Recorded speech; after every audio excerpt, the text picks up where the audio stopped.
is Monday, October 20th. Here we're at the Moretown Selectboard. We're at the actually John Hogan meeting room. With John, we always say hello to John. We're going to start with public comments. We're going to move through the agenda. We may work with the board. We have 3 things in the executive session that have come up. So we may start that at before the purchase policy, depending on how, because I don't want to keep everyone here all night.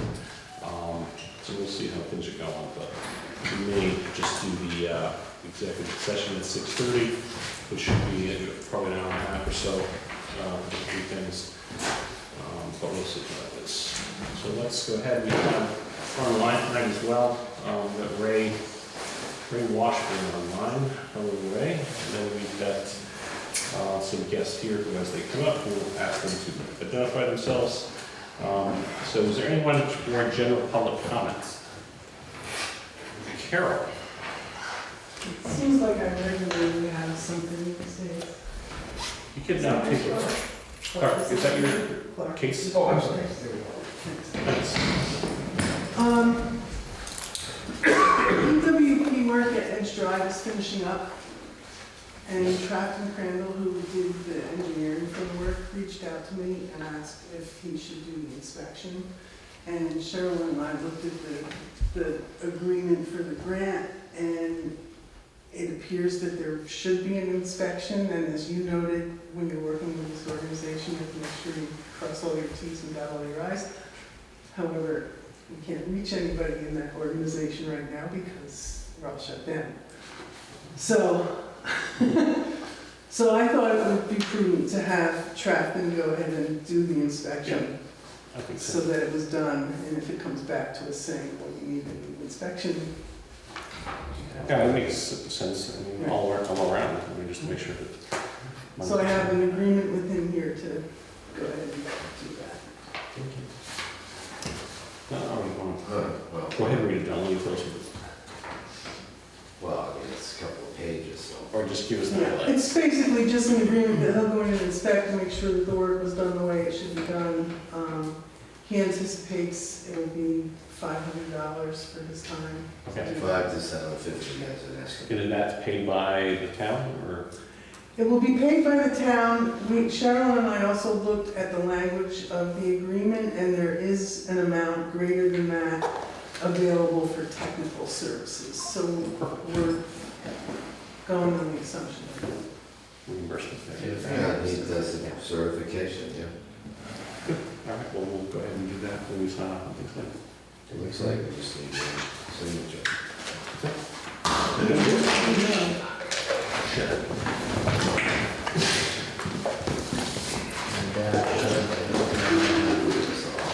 Sorry about that. Sorry. We're both.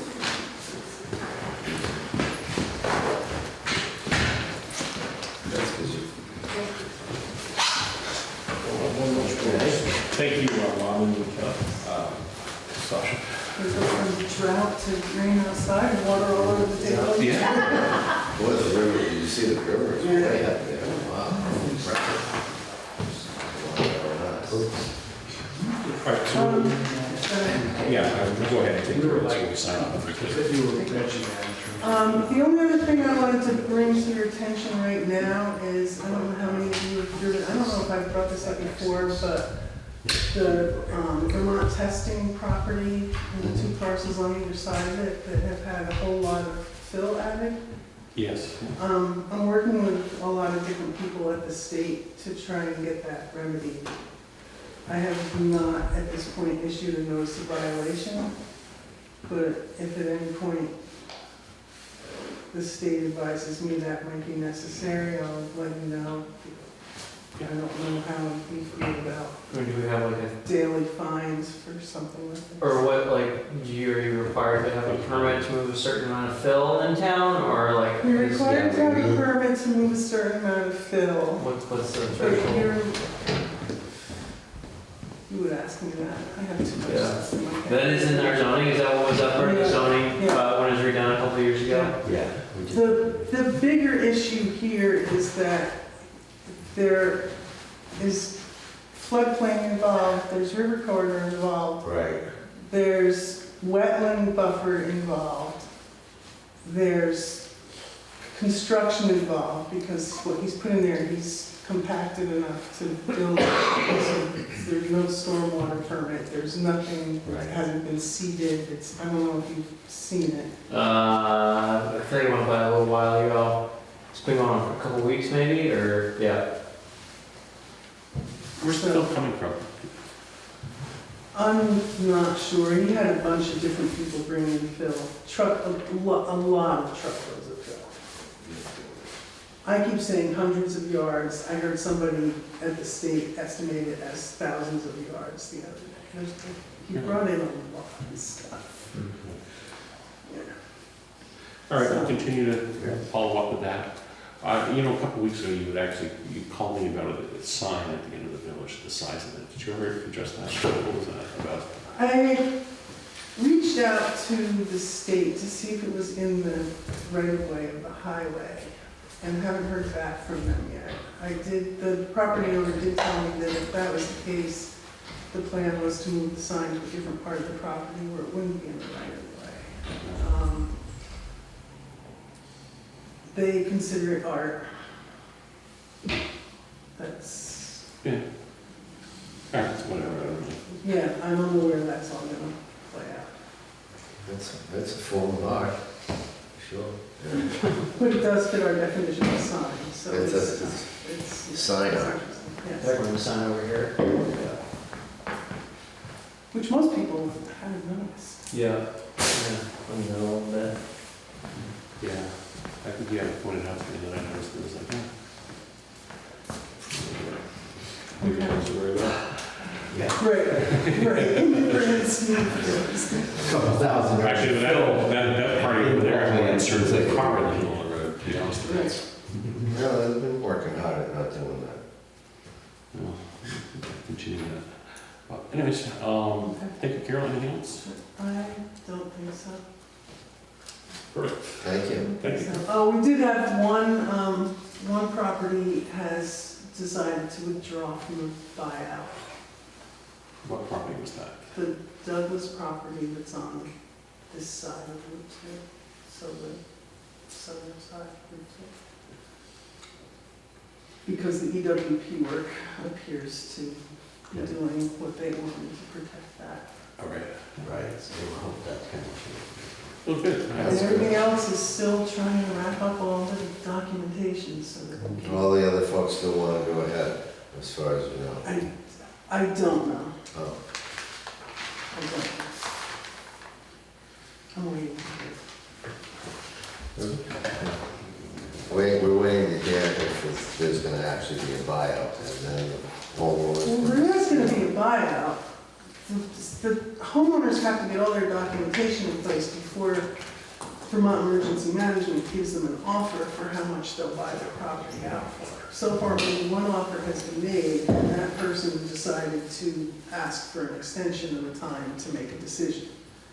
Nobody else has even had an offer offered because They there's have, still one or two pieces of paperwork that they haven't turned in.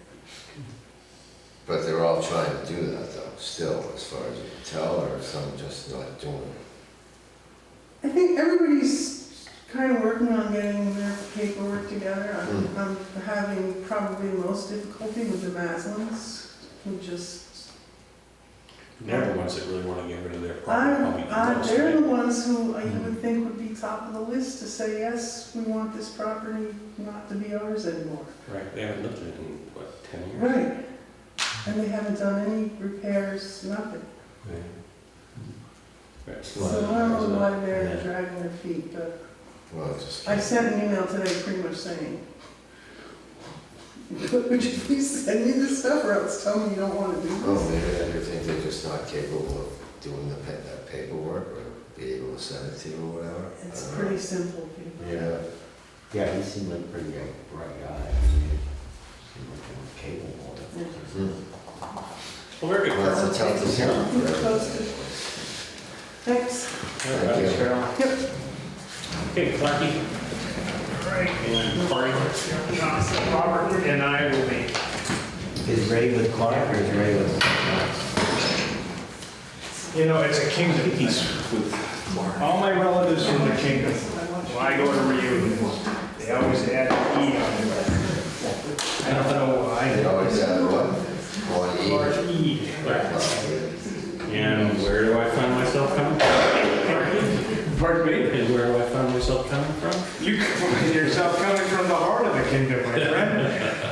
Good heavens. All right, so Ray, thanks for being here. Ray and I were, as you know, were on the wastewater committee together along with several other village members.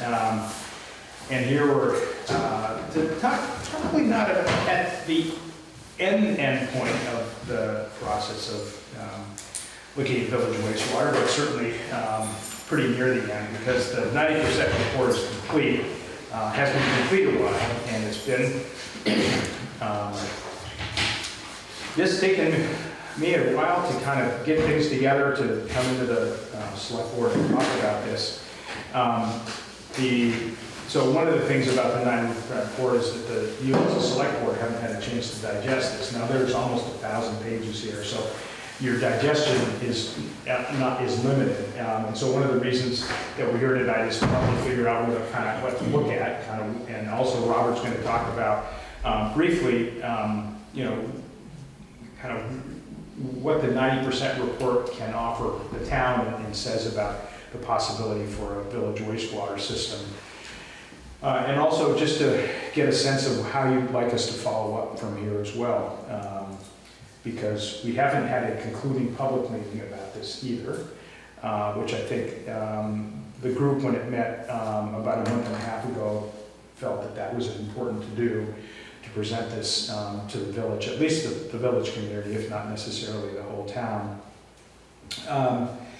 And also, I don't think this is within the scope of tonight's discussion, and perhaps it will be the next time, perhaps the last time we come in representing us, the village wastewater, but is also to kind of explore things that, and maybe Robert can mention this a little bit tonight, is the existing technologies that villages like us can use for wastewater is limited by regulations, both federally and state, in terms of the types of systems that are allowed.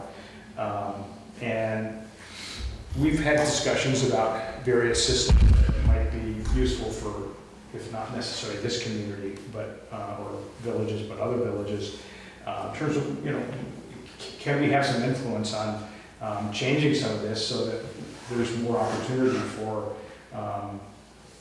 different types of wastewater systems to serve villages like ours. And there are, one of the impediments for building both residential and commercial villages is finding the right space, but also it could be the right system. And there are some developers that are beginning to explore different technologies to put in place that would be sufficient to handle what the village demands are in terms of population. But there are technologies that either are emergent or are not, or haven't been vetted enough for us to be able to use. The one thing that, and this is not that, I don't want to go down this rabbit hole, but one of the developers mentioned a system that they were considering in Fairleigh, Vermont, that would be actually under a parking lot. Now, it sort of doesn't, I assume the soil underneath the parking lot must be pretty good, but it wasn't a technology that the state was able to approve. It's not something that, so that or others might be able to be perhaps used in the future. But again, that's up for another discussion. So, and just so these comments are just a bit of a preamble, and I'll give Robert an opportunity to talk about kind of where we're at in terms of the sites, and also what we, kind of a rough overview in terms of costs as they exist. Ray, is there anything else that you want to add in at this point that I haven't mentioned that from that brief meeting that we had about a month and a half ago or so? You're muted. You're muted, right?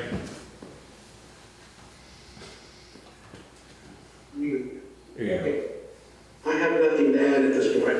Okay, all right, thanks. So Robert, if you want to, sure, can you talk about that a little bit? Yeah, That would be great. Go ahead and get started. So for those of you who don't know me, I'm Robert Clark. I'm a senior engineer at Iowa Engineering. We've helped the town with a variety of projects, and one item in particular we've been working on for several years now is the evaluation of wastewater opportunities for the village of Moretown. Basically, an overview of what's happened over the last several years. We started out doing essentially a desktop analysis and looking at the existing site conditions in Moretown. So as you work your way through the report, the initial kind of project planning, we looked at how many people are in the village, how many people are in close proximity to what's referred to as a designated village center. What does that equate to from a wastewater capacity standpoint? And you're at approximately 14 to 20,000 gallons per day, depending on what you look at for existing uses. That's in the village right now. We also looked at publicly available information related to private water supplies and private wastewater systems, and we found a pretty common theme, which was that a lot of the small lots, which is also common in Vermont, have overlapping water supplies and wastewater systems, not only on their own property in many instances, but with their neighbor. That can be problematic. If you think about it, the state, for any of you who have been through water supply or wastewater permitting for your own home, they want your well and your septic system to be far enough apart so that they don't influence each other. Even with a bedrock well, you don't want them too close because over time they can have an influence on each other. And it's not just about solids handling, it's about other contaminants that we know of, PFAS, for example, and cleaning waxes and stuff that go down your septic system. They don't break down like traditional residential waste. And so one of the reasons why those isolation distances is important is because then you're giving yourself time, keeping them separate, keeping them hydraulically disconnected. We identified that there are a number of properties that have private wells that overlap with wastewater systems. That is not only a potential health condition, like if you did testing that you may or may not identify problems with that, but it's also a direct limiting factor in the ability to redevelop the village center in the sense of being able to add an in-law apartment or add in a restaurant. Every one of those uses has a different wastewater need, and due to lot size and those water supplies and the existing wastewater systems, there's really no opportunity for reasonable growth. So then what we did was we looked in very close proximity to the village for potential sites that had suitable soil. When I say suitable soil, we really tried to keep the wastewater system small. I mean, if you've read the Valley Reporter, looked around other parts of the state, we were not looking at a centralized treatment system, much like your neighbors down in Waitsfield. They have a really nice site down there, but it's a much larger project. We initially started small.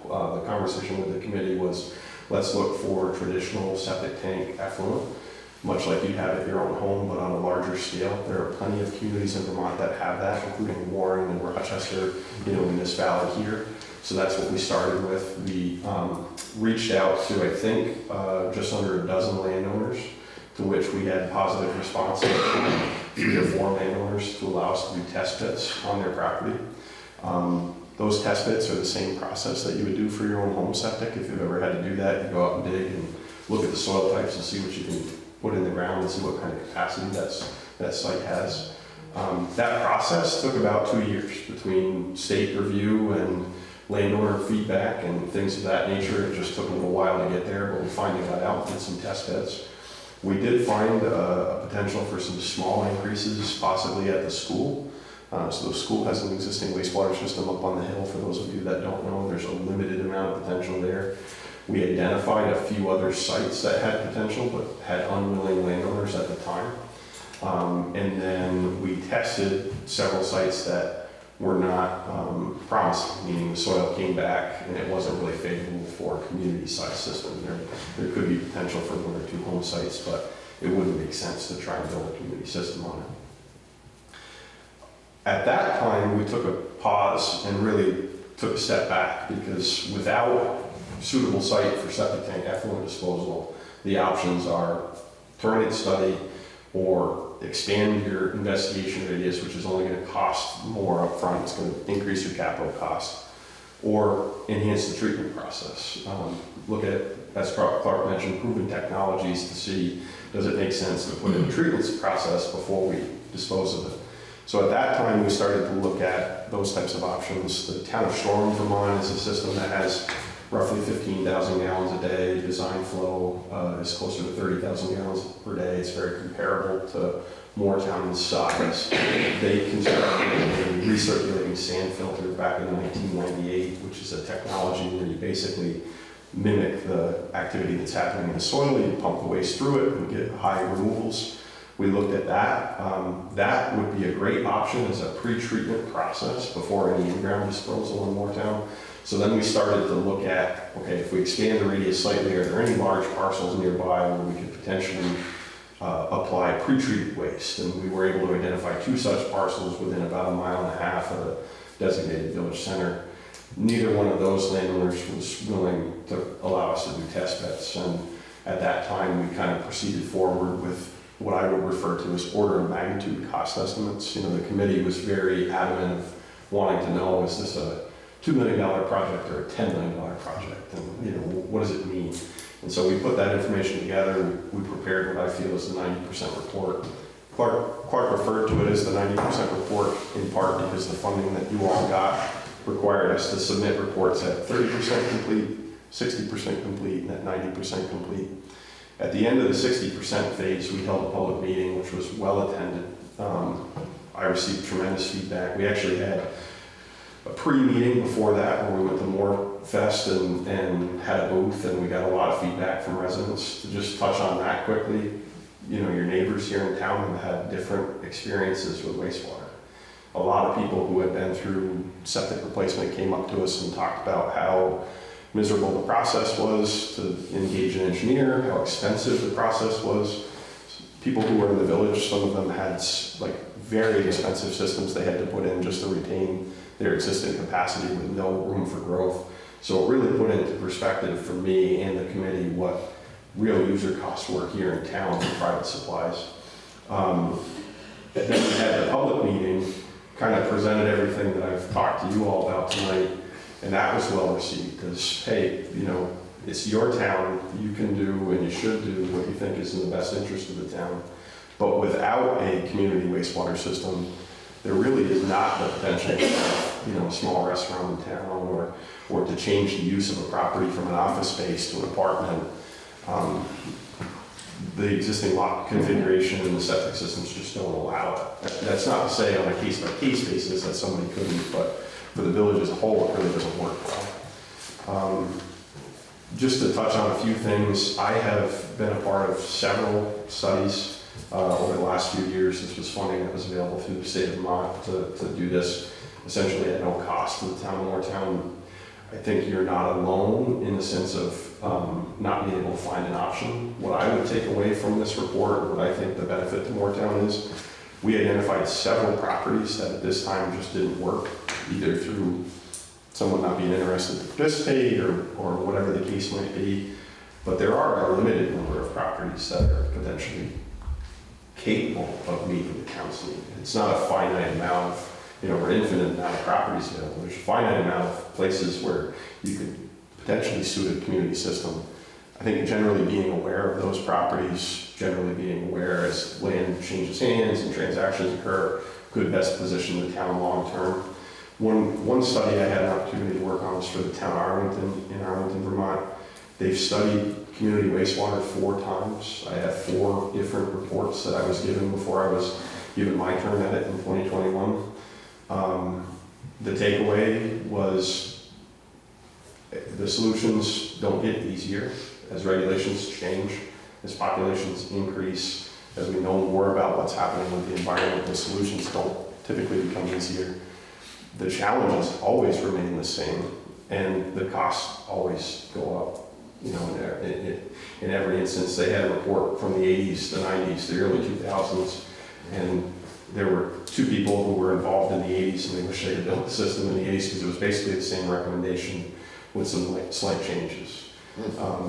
So my advice to Moretown is to, you know, look at the information and decide what you all think is best for the community. But I was pleasantly surprised at the positive feedback that we received at Morefest and through the public meeting process, just from residents being interested. The second piece that's in that report is that, you know, a public water system could help offset some of that concern with septics and wells. You know, it's not ideal from a wastewater capacity standpoint. It's not ideal from a, you know, redevelopment and infill development. Again, this project was kind of focused on how do we get growth right in this little village center here. But it would give you more opportunity. If you imagine everybody in town, all these buildings on public water, now their well shields and the isolation distances go away. You're able to use more land on lot for wastewater systems. Again, each situation is different. Each home is different. It's not to say that that would give every property an opportunity, but it could be a good first step as a way to go forward. And that wasn't really investigated. It was just discussed in the report as a potential option. I wanted to touch on, I think the idea of a treatment system before discharging to a soil-based disposal is really unique for Moretown in particular, being able to have highly renovated wastewater, making sure that it's clean before it goes into the soil and finishes its biological treatment process there before making it into the groundwater, could be the best way to move forward. Clark talked about potential technologies. You know, the state of Vermont has very concise and clear rules on what we're allowed to do. Those rules change. They have changed. They've changed in the 16 years I've been a consulting engineer. I expect them to change over the next 16 years too. But as those things change, new opportunities might present themselves. So at the select board level, I think it's important to generally be aware of what's happening in Vermont, what's happening federally, and look for opportunities as they come up. The last thing I'll say is these projects take time. This process took longer than I think it should. I think it took longer than it normally would if there wasn't all of this federal stimulus that had been put into these programs with limited staff. But at the end of the day, these are multi-year projects that take a long time to plan. They involve a lot of people. And I think continuing to move forward is always good if it's something you're interested in, because it does take time, even if you take one foot at a time to do that. So I know it's a lot of information.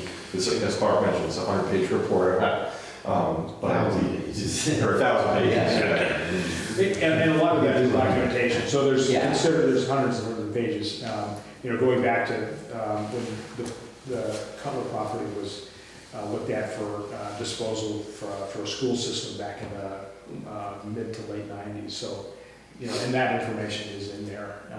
That site was, John Hungen approached Sharon a couple of times about that, and both times were, you know, said, no, we're not interested at this point.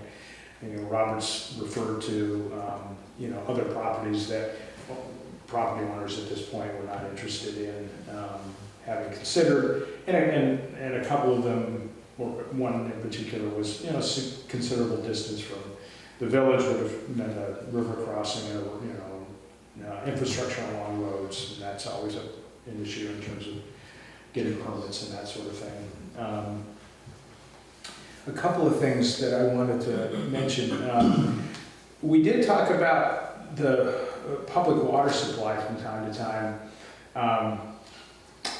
One of the dilemmas with that is it's highly regulated and it has to be, the oversight of public drinking water systems is pretty significant. And that part of it, you know, I think it's worth looking at that some more, but it wasn't within the scope of this particular work. And, you know, I saw Callie shaking her head. I mean, you manage, you know, Berlin manages a public drinking water system, and so, you know, it's not for the faint of heart. And there are private systems that exist, and people do have them, and they work. But, you know, they are, and, you know, Waitsfield stumbled upon a great source of public drinking water, so that, you know, that was certainly an incentive for one of the things that they did when they put in that many years ago. But, you know, we are at a point where, as we know, that the aging infrastructure, the aging housing stock in the village, and the aging infrastructure that it has is going to continue to be a dilemma for property owners in terms of, you know, how they deal with that. And we, you know, the few property owners that have redone their system in the last 10 years or so, as Robert was mentioned, it's, it's onerous, it's hard, and it's expensive in order to do that. And I think as a town, it's obliging for us to continue to think about how we can work through that, because in the next 10 to 20 years, and perhaps even a shorter time frame, many more systems are going to have to go through this in the village. Yeah, to touch on that a little bit, EPA essentially estimates that the functional useful life of a typical septic system is 30 years.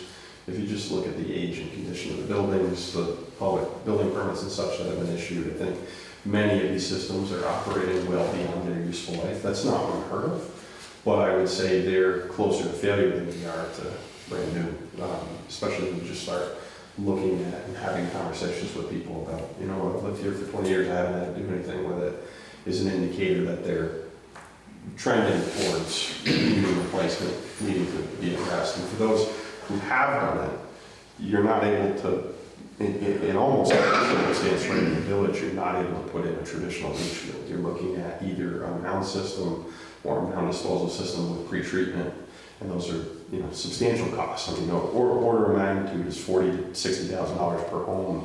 It's very much similar to the private water supply conversation. It's very easy to say public water systems are expensive and they're tough to deal with, and you spend $500 to $600 a year. But if you've ever had to deal with hiring a well driller and spending $15,000 to $20,000 to drill a well, and another $5,000 to $6,000 to replace a pump, and deal with some of those things on a private end, it puts a lot of onus on the private property owner to deal with it. And these situations in the village are complicated by the proximity of their neighbors.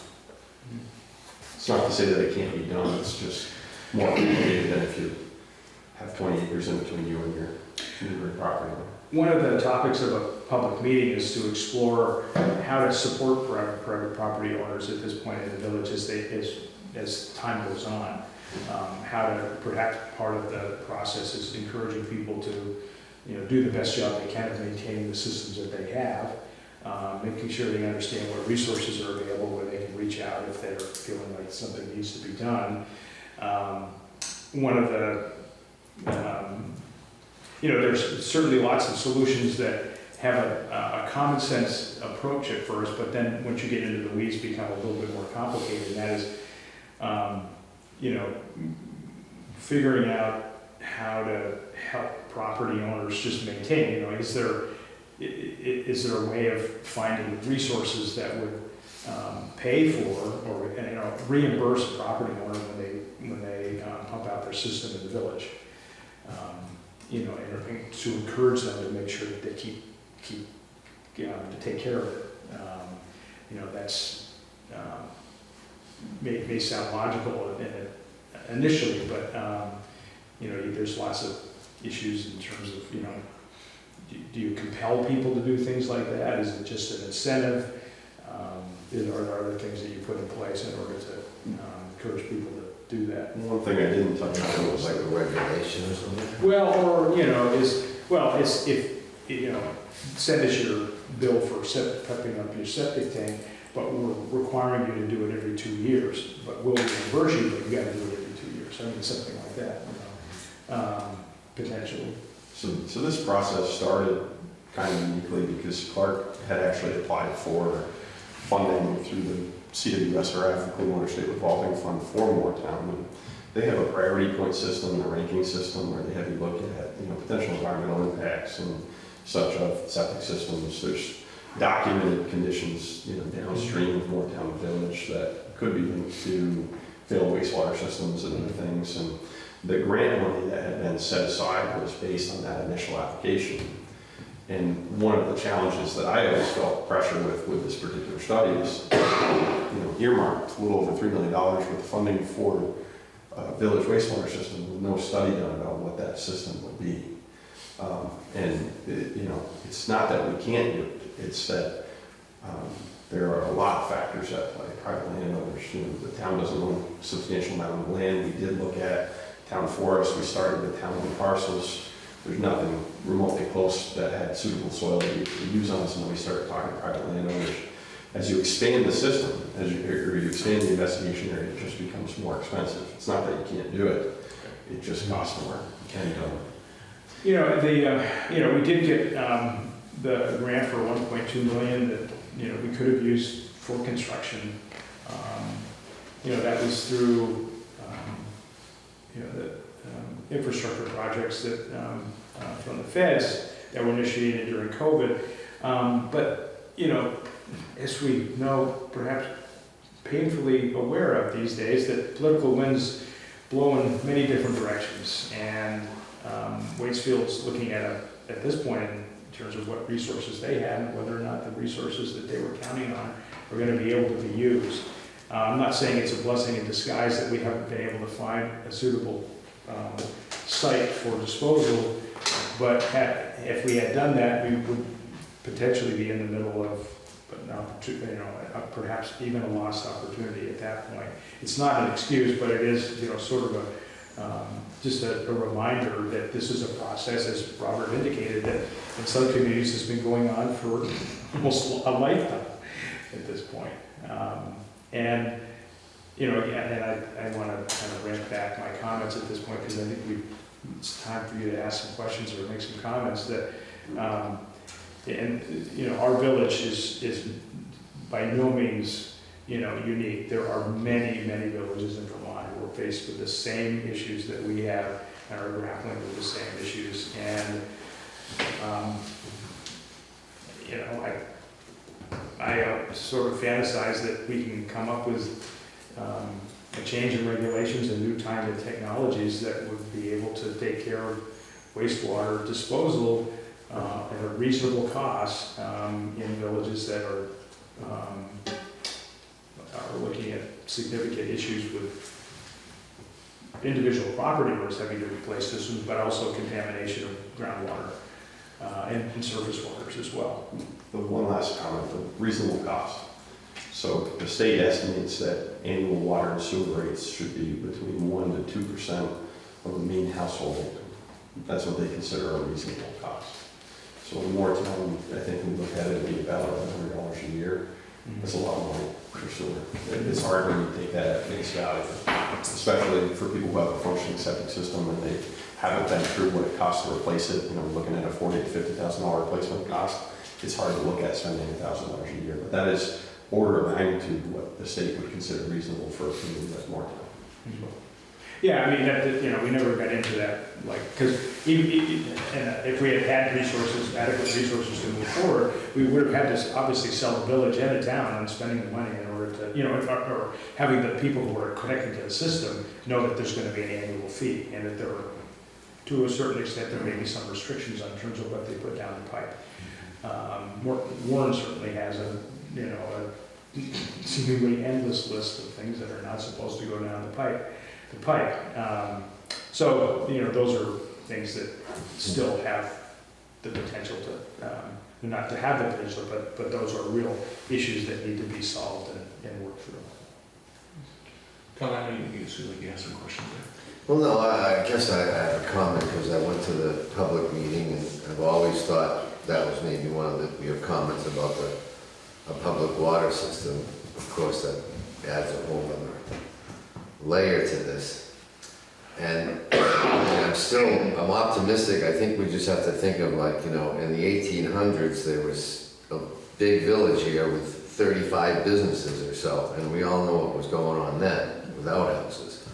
So now we're here in 2025 with septic systems and tanks. We evolved all the way to that point. And like you were saying, there's new technology coming, and we just need to keep it as this board and future boards have to keep it as a reality that it's something that'll need to be done, especially if we want to have any other businesses or even a cafe in town or, a bar. It's really... this report is very thorough and, has really taken a look at all of the previous data that was collected around soils and potential sites in town. So this exists as a document that is workable and usable as we move forward. And as Robert said, costs never go down. But perhaps there could be some technologies that may not necessarily be any less expensive, but perhaps more viable and able to make it work. And then I assume in the report, like the parcels that are potential are identified in there. Yeah. And then, yeah, this is, without getting too far into the weeds, like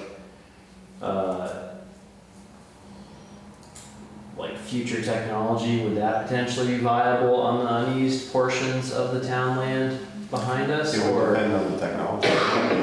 So at that time, it could be reevaluated. Yeah. I think the fact that the town owns that land is great. Right. Similar to the school parcel in the sense that it's right here, close by. There is potential there. I think the takeaway would be just keep an eye out for those emerging changes in regulation that Yeah. could allow you to do something that would work well in those locations. That's all talked about in there. Gotcha. There were several sites that had tremendous amounts of sands and gravels, which are the best soils available for underground disposal. So regardless of what treatment process happens first, find a site that has really good sands and gravels, treating it, and then allowing it to filter through that. We'll have another layer of treatment before it makes its way into the groundwater. Those are limited in the village. You know, Moretown as a whole has lots of gravel, but in the village, it's tough to come by. Pretty clay. A lot of clay over top of bedrock. Where is the report going to be available for us? The report, I've just been waiting to talk with you and just, I'll send it to Cheryl so she can, and you can just, so you can, for the consumption for the board, also for the public, but also figure out where on the town website you want it to reside. Yeah. So. And how do you think best to keep this in sight of like future boards, or That's a great question. like, is it something we put into the town plan or things like that? You mentioned, those type of. Well, it's in the town plan. I mean, it certainly, in the housing section, it talks about the dilemma that the village is facing. So so that was there the last, well, it wasn't there the last time as in strong language, but it is in the town plan as it exists at this point. So that document does exist that people can refer to as a reminder about what we're faced with here.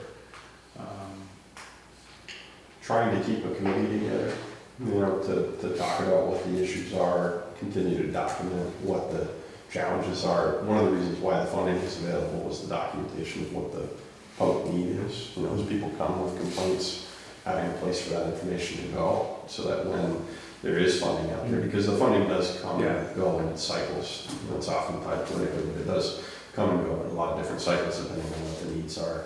This was an incredibly unique opportunity. The amount of money that Vermont in particular put towards addressing village solutions, I think, was something that the governor really pushed. And it's an important piece because those villages are kind of forgotten when you look at current state regulations and how they impact your own villages. And it just didn't work out here. There were some communities that had solutions that had been through this for 20 to 25 years that it also didn't work out. They had failed bond votes. They were further along, and they still failed the process, and they had handling of this. So you're not alone in that sense. But I think just maybe the only other thing is if that money doesn't come up, there's usually money available for a study, reevaluating what's out there every 10 years, doing what Arlington did for technology. The technology's changed. There are new opportunities for them that were not there in the 1980s. They wish they did the 1980s system, but there's new opportunity for them. There's new land that's available because land changed hands, land got transferred to the town, things of that nature. I think just looking at it every so often makes sense too. I mean, the committee isn't, is basically disbanded at this point, but it's not to say that, on a routine basis, every 5 years, a group of people could come together for a couple of months to reevaluate where things are at this point. I think that might be a worthwhile thing.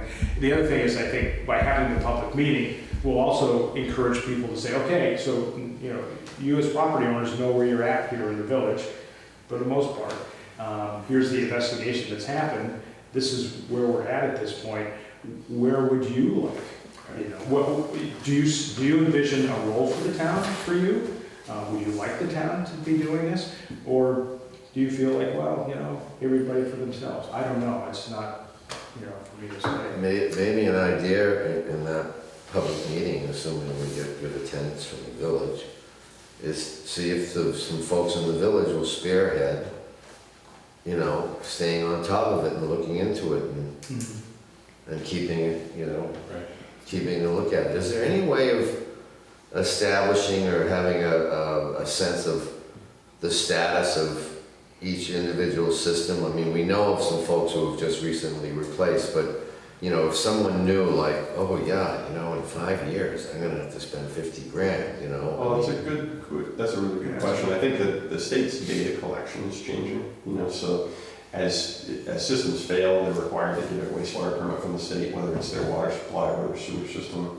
That database is just being built because property owners fill out the application, they send it in, they get a permit, it's tagged to their property. So in the report, there were, I think, a dozen or so failed systems that had already been replaced within our investigation area. We were able to get copies of engineering drawings, you know, detailed information. That database, I would imagine, is only going to build as people continue to go through it. What was it, 2007 that requirement? Yeah. Was, Yeah, 2007. So, you know, that data, you know, everything that's happened since then is basically people with failed systems who've had to replace them. You know, so that's what you've got for data. You don't have data on what systems. When someone needs to have I it mean, done. right, I mean, you know, I'll speak for myself. When we did our system, it was, you know, just before the deadline, and so that was creeping up on, you know, almost 20 years at this point, and it's like, I mean, and it's on, it's well sited, it's got great soils, but, you know, who knows? And I get the system, you know, it gets inspected, the system gets pumped out. And a lot of people don't know that they have, you know, Clark mentioned the education aspect of it. Periodically, the state will make available resources about, you know, septic maintenance, how frequent you should pump your tank out, what type of opportunities you have as a private homeowner. But it's hard for them to disseminate that to all the towns in a manner that's useful for private residents. But a lot of the people we met with were either well informed because they had been through it, or if they hadn't been through it, they're like, I don't even know where it goes. It goes out the pipe, out the wall, I haven't even had to deal with it. And that's the honest, and that's consistent everywhere. But, you know, if they've been through it, they go, oh, I got a septic tank and a mound system, you know, because they paid for it, they know what it was. Some people don't even know how to get it pumped or whatever. Correct, yeah. So, all right, so we need to wrap up here because we need to move on. Yeah, But I we're really keeping appreciate all the going. work Yeah. everyone's been doing. I know it's been, Clark, that your team there, Money. Yeah, I mean, I do, I'm feeling a bit ashamed that I wasn't in earlier because we've had this document for a while. But anyway, I will get that to Cheryl tomorrow, and then you guys can, I mean, as I said, you know, the first 50 or 60 pages are essentially the review of the work that's been done. And after that, and there are certainly maps of sites, and there's estimates in there of various solutions that might have been available if we had the site available to use. So there you will be seeing some numbers in there, and then there are, you know, thanks to Otter Creek and kind of putting together all of the documents that have been related to, you know, wastewater and soils in Moretown. So there's, or at least around the village. So what we can do going, is maybe you should think about when you would like to do the public meeting. Yeah, I think, you know, the town plan hearing's coming up next month. I think I'm envisioning something in probably after town meeting. All right, so we can start, you know, thinking about that. Yep. My last question though was, we have an outstanding, that we haven't been reimbursed for $21,194. So, So this report was submitted in December of last year. The state's process is do the work, submit the report, they review and comment on it. Once they review and comment on it, they issue acceptance of that phase. And so they basically break out the payment into 30%, 60%, 90%, and then a final payment. I assume part of that is related to the fact that they haven't accepted the 90% report. Right. And also, you know, there's a signature on to execute the final part of the grant, Tom. So, and I've been waiting to talk with the person at the state until after we've had this meeting. I wanted to make sure that we came here first before we fully executed that. So that should that should come out in that, Perfect. in that wash there. But once I check in with Tom, I'll let you know where it's Thank at, you very or much. you and Cheryl. Does anyone else have any questions or comments? Can I just ask one more quick question? Is there any, does Otter Creek, like, is there any, like, a service that your company provides for a town, let's say like Moretown, like in a year from now, or two, you check in, or you could see, okay, here's what's going on, or here's a new thing that's, I don't, I mean, we would do that if we're aware of it. I mean, that's how we've handled it in the past. Usually funding opportunity, here's your grant program, you look at it, and certainly reach out to the town and say, hey, we looked at this before, here's an opportunity to look at it again, Yeah, here's where the great. technology is. Absolutely. I think that's a case by case, individual by yeah, individual I mean, basis. you do that with towns and states. Absolutely. Yeah. Yeah, I Good. mean, because we deal with it frankly more than you all would, Yeah. so. Every day. All right. All right, good, that's, Thank you, gentlemen. Okay, Thank you, Randy. All right, thanks a lot, Ray. Appreciate you being there. Too. All right. Enjoy the rest of your meeting. Thanks, Clark.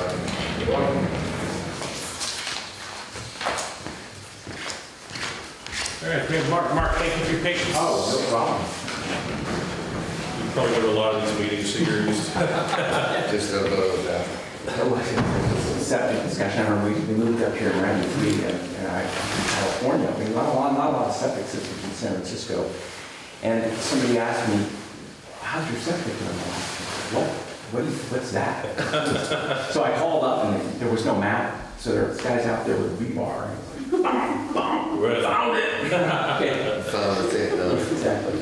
So I was here last June. I think you guys were all here, and it was to provide an update on the ambulance service and provide a point of contact if ever there were questions about the ambulance service, and wanted to make sure you knew how we operate and that we are in reasonable health, so that there are no surprises given what happened with the Wakefield Health Center, and that came as a shock to the valley. And we want to just make sure that everybody is aware of how we're doing so that we can continue to provide the kind of care that the valley has expected. So I sent a note out earlier. Yeah, everyone should have. I have. And I don't need to drill through all of the points in that, but I think there are really two main messages. One, we've had a good year so far, knock on wood, financially, which is keeping us going well. But looking ahead to what's going to happen to us in 2026, we have been forced to retain outside help with training because the requirements for training have gotten increasingly onerous as the state protocols constantly escalate, which is great for us as citizens because we're getting really good EMS pre-hospital care. But the burden on our members providing training to other members has just gotten too much. So we're hiring Berrytown to come in and provide training for our basic life saving and advanced life saving. So they're going to be coming in once a month, 2 hours for each group, and then they're going to provide shift coverage the day that they're there. The bottom line, though, is it's going to increase our budget by about $55,000 a year. The second item there, we have an office manager. We do have one employee. Everybody else is a volunteer, and we have not provided any benefits to that employee ever. And it's just gotten to a point where, from a retention standpoint, we have to offer some health care benefits, and we have to offer some type of retirement benefits. That's going to add about another $13,000. So between the two of those items, it's about $68,000. Now, we're not asking for any additional funds for this year and for next year because I think the surplus we've created should carry us through. But we would like to renew our request for a donation. We asked last year for $6,000 from Moretown, and we would like to ask to put that donation request in your 2026 town budget if we could. Beyond 2026, I don't know. I think we're probably going to have to come to provide the same level of care. We may have to come back to the towns with additional requests because we're just getting squeezed on all angles. We have the capital costs continue to rise beyond what our ability to bill is. So, but right now everything's good, and we're not gonna try to push any more demands out there until we actually have them, but we wanted everybody to be aware of where we are financially. So, happy to answer any questions? I think, first, thank you again for what you do. Yeah. The service you guys provide, certainly essential service, and a great one. I think $6,000 is certainly very reasonable, very reasonable ask, and you know, the policy costs a lot, but certainly entertain next year when you're figuring out what you need to do. Great. But what about anyone else around the table? Any operational questions or concerns at all? Yeah, we're still, you know, money, we have the challenge, obviously, of aging ambulance crew, and we have retained, attracted a few new members, and, you know, again, we've been able to respond to 99% of the calls. We've had 442 through the end of September without having to go to outside agencies for assistance. So even if somebody's not on the shift, when that call gets toned out, somebody shows up, which is, you know, and I think having neighbors caring for neighbors really makes a huge difference. And the board wants to retain that culture of volunteerism for as long as we possibly can. I think that's important to us, and it's obviously important to all the valley towns because it is financially a heck of a lot more attractive. I hate to see what it would do to our taxes and more if we had to have municipal ambulance. No, but anyhow, I'm available anytime for questions. Just feel free to shoot me an email if something ever came up that you had a question on. I'd be happy to respond either in person or by a quick note. Very good. Yeah, I just want to say, you know, thank you for what you do with the circuit matter. It's great. It's The folks that are involved. and they love it, and it is it's one of the most unique things I've seen in my travels, and it's hopefully we continue for 50 years doing it. You've taken me to Berlin. I've taken my family's, but we carried our own family members. So It's well, hopefully I don't see you guys. Right. Yeah, right. I can probably see me. And then, I don't know, you know, my family, we join every year, and I don't know, like, I mean, that's only like, it's not that much of your budget, but I don't know, I feel like it's a pretty modest ask, I can't remember how much it is. I don't remember, it's $60 or something? Yeah, I mean, I feel like that covers my family of 4, I feel like, I don't know, I feel like that could probably be a little bit higher, you know, I don't know. I get it's all tough, I get what you guys are trying to balance. But Yeah, it's really more that we almost view it as a way of connection, right? So subscribe, it's a nominal amount, but we know you're here and out there, and we hear you, and you know, a lot of people on you know, money is tight, and people have a lot of demands. Yep. And so we try to keep that down. But it puts it on a cooperative kind of level. Yeah. On that basis. Yeah. So. We've had good buy-in from the employees. You know, what's interesting is when we send out that subscription form, the amount of donations, personal donations that flow in from that I mean, we've averaged $82,000 a year for the last 10 years. It's individuals, just $100, $5,000. I mean, it's just, it really, the generosity of valley visitors, residents, businesses, it's remarkable. And I think it's unique. And I think people see the value. Yeah. Again, and if they have the resources, they're willing to give it, you know, whether it's some it's $10 and that's the 5,000 for them, and, you know, it's different all levels. ours. Yeah, absolutely. Whatever things that's certainly appreciated, and, Well, thank you guys. Yeah, Appreciate it. And I'll see you next year. All right, Mark, Thank you for your time. Appreciate your time and Your time. all right, so, next on the agenda, we have the purchase policy, as I mentioned right up front, thought that might be pushed, kicked down the road, and so we'll do that once again.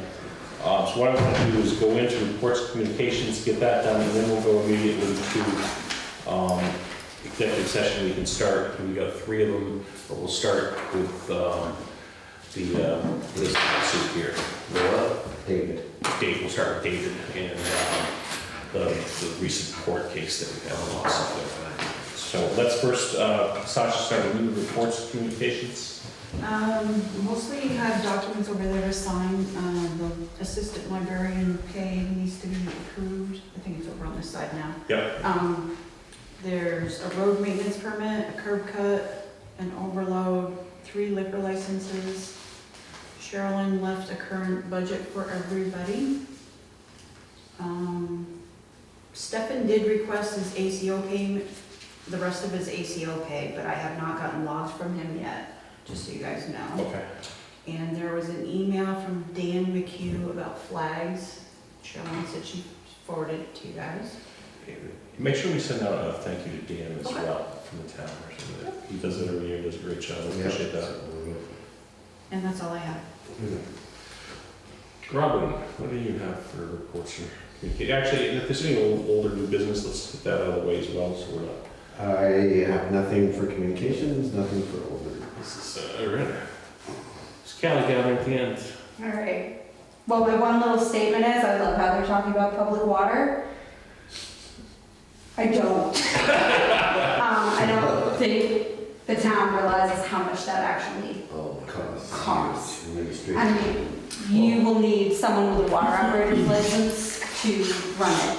So you will have to hire someone with a license to run that system.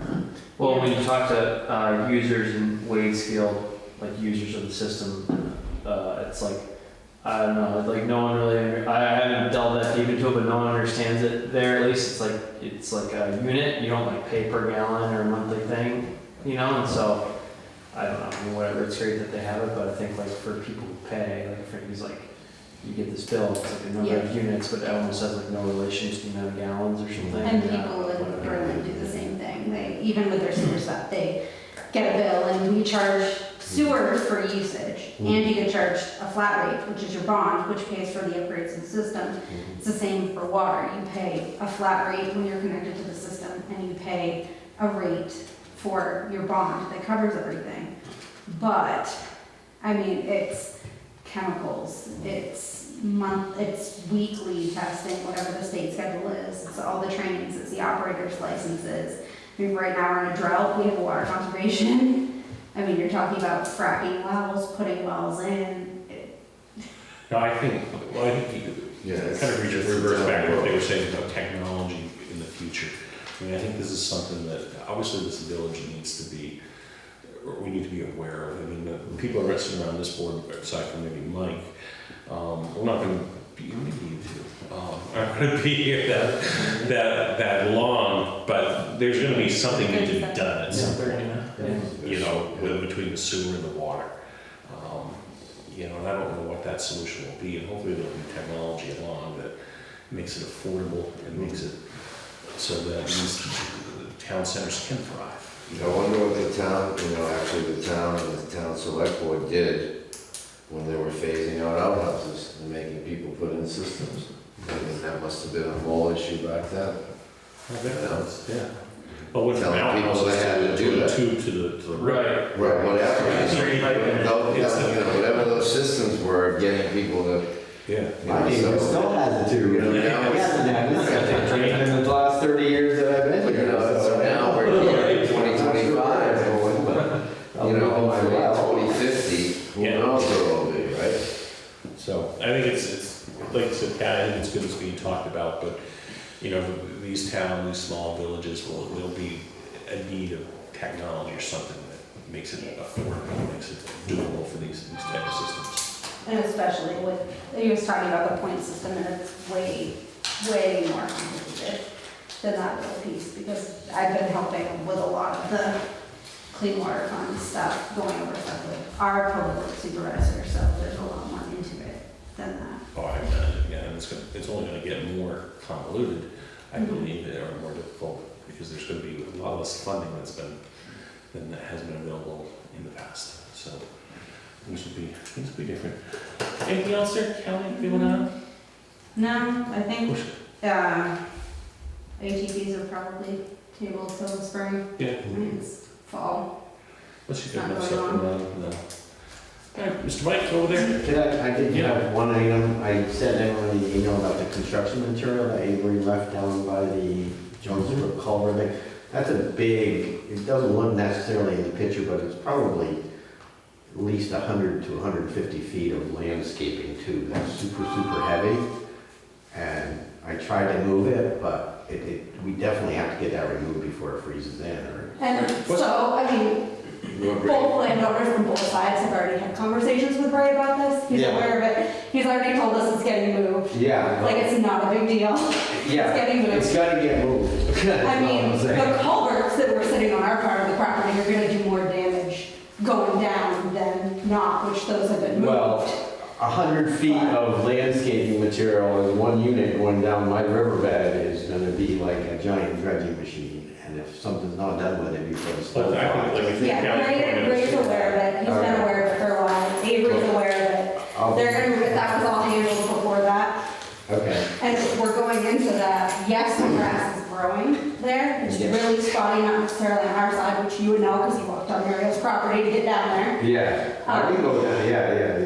Well, to move the pipe, you Oh, had go with the to. light, yeah. You would have had to walk on his property. Yeah, well, I went down to the culvert, which is public domain, but yes, you're absolutely right. But, again, that's something Ray's aware of, we're talking about with it in the spring. That was so. my only thing, if that does have to be removed. It's just dangerous. Yes, Cal? No, that's it. Good to see you. Mike? We don't need to discuss it, but I feel like we were talking about the water fountain the other day. So, yeah, that's it. We don't need to talk. This right here? Yeah, we talked about it a long time ago about fixing it, and then we asked, what do Sherilyn and Sasha want, and then I think we just dropped it, because it's just, but yeah, we still have this water fountain that's broken, so. So why don't we, I don't know. who did we get that to? I can't remember, didn't you give us a price to repair it? This was like, Different ones, yeah. This was a long time Can we talk ago. about it when Sherilyn's here for the budget? Yeah. yeah, so I just, yeah, it was on my radar I'll make it like a- last week for some reason, I can't remember. Okay. So, but I think I that's think, all I yeah, have. more of the day, came up. Certainly. I think so, yeah.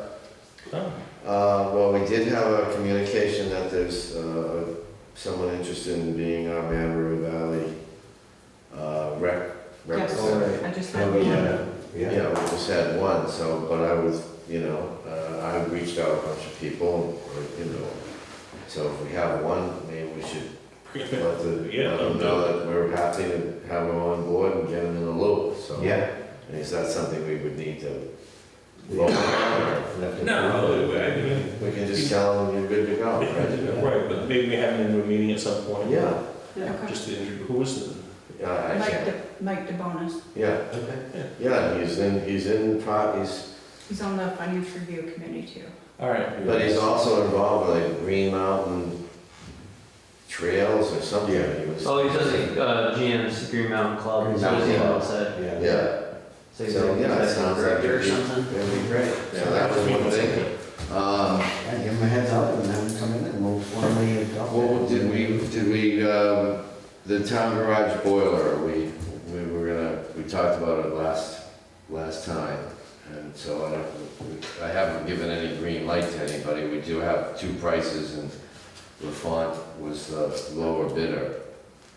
And we thought it was something that we needed to. When we get have, what's our next meeting? Is it just two? Martin and Sherilyn will be in for their budgets at the next meeting on November 3rd. So why don't we do that and we make a decision there and then, and let those guys know that, so that they can know the.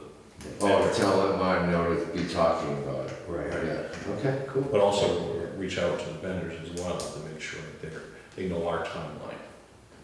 They kind of do. I like to, yeah, I mean, Pete certainly knows. I just keep telling him, he keeps Right. asking me, and I go, well, it's a work in progress. And I actually was gonna ask Sasha tomorrow for LaFont's contact, so I could reach out to him. Because I'd like to talk to him about the dehumidification Right, go system. through that, make sure we. Yeah, anyways, so we got that. A little update, the railing, the main railing here is gonna start happening. A great effort from Jim O'Neill.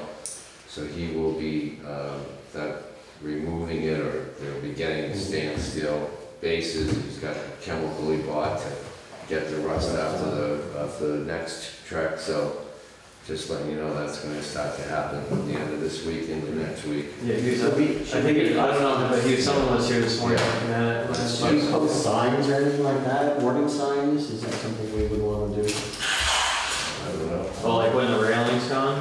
When the railing's gone, I Yeah, don't well, know where crazy the liability idea. might be. You know what, actually, maybe we should just, put some tape across the block. Oh, yeah. And make them come up to handicap ramp, Yeah. right? Yeah, okay. I just thought it, Yeah, Good idea. Sasha, you be in charge of that? Tape? caution tape They or must have whatever. tape at the town garage. Yeah, something's gonna happen. Police tape or And whatever. I'll verify with you Extra tomorrow. I Halloween think police. it's Monday it's gonna happen. Maybe it's Friday, I'm pretty sure Monday, but I'll let you know. Well, town hall update we can talk about next time, just keeping that, you know, we had the meeting, you know, the presentation, just the fact that we wanna be thinking about how to talk about it at town meeting, we're gonna all talk about it in January. So just throw, you know.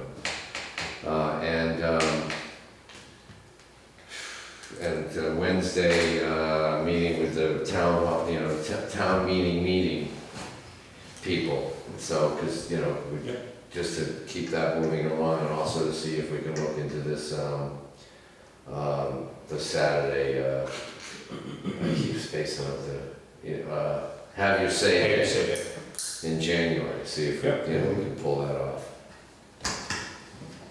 There you go. Sounds good. You know? All right, got a couple things. First, so Mike and I and Martin walked Trail 17 yesterday. Was it Sunday? It was yesterday. So we located the pins, we measured out 2 rod, and we're gonna cut at least the 2 rod. There may be, I need to look at our agreement. We may have agreed on 3 rods, and if we do, we'll cut that out as well. Martin is gonna do that sometime this fall, when we get some sunny days. It take less than a half a day for a couple of them to do it, so it's not really much to be done. I did call the surveyor today and left a message and didn't hear back Okay. about the temporary easement or whatever. Yep. So, yeah, I'll try and meet tomorrow. Just so I get that. Yep. Good, so that will be good to get that cleared up. Got a couple good things to go over. First, we got additional funding to cover the sidewalk on the west side. We received $310,400 in additional federal funds there. So, pretty significant, and that should take care of that. So So that, those additional funds will help, with the funds we have will help kick it in. yeah, so that should be under construction next summer. Awesome. It will look, I wonder if that has the crosswalk in it, so I think Charlotte was trying to improve that. yeah, I think that's to make sure that happens. So that's good. We also got an additional $75,000 grant to do anything but not FEMA-related stuff. And this is coming from the state, and we can do anything, or when it says FEMA more, no like flood stuff that we've already committed type stuff to, but $75,000, you know, so. For a public, Well, we can do anything. I mean, we could pay, pay down any debt, or any little projects we have going on, or things. So nothing we're gonna make a decision on tonight, but I just wanted to let you know that opportunity came up. It was really quick. It was maybe a month or so ago that it presented itself. Cheryl and checked to see if there was something we wanted to apply for. We did, and we got it. that's exciting. Yeah, so that's nice. I mean, Yeah. All the funding hasn't dried up, right? yeah, or there was a little money left and they're like, Yeah. get rid of it, so Yeah, of course someone yeah. takes it. Okay. So, yeah, so that was cool. And I think that's it right now. As I mentioned earlier, as I started, we have 3 things under executive session tonight. We'll start with David, and then we have a request for the Charles A. Davis Fund, and then we have the Piazza property that we're dealing with as well. So I just want to go through and look here to make sure that there's nothing else that we need to be doing in public. We need to approve, Yes, we do, Mike, thank you. make a motion to approve the minutes for Monday, October 6th, 2025. Second. All in favor? Aye. Aye. I, All right, I think everything else is good. We just have some signing to do with a few permits, liquor permits and such, so we can do that after. So I would go into executive session, and I think Sasha has the title 313 F, confidential attorney-client communications. For the purpose of providing professional legal services to Is there a second? Second. Thank you. And all in favor of that? I, Aye.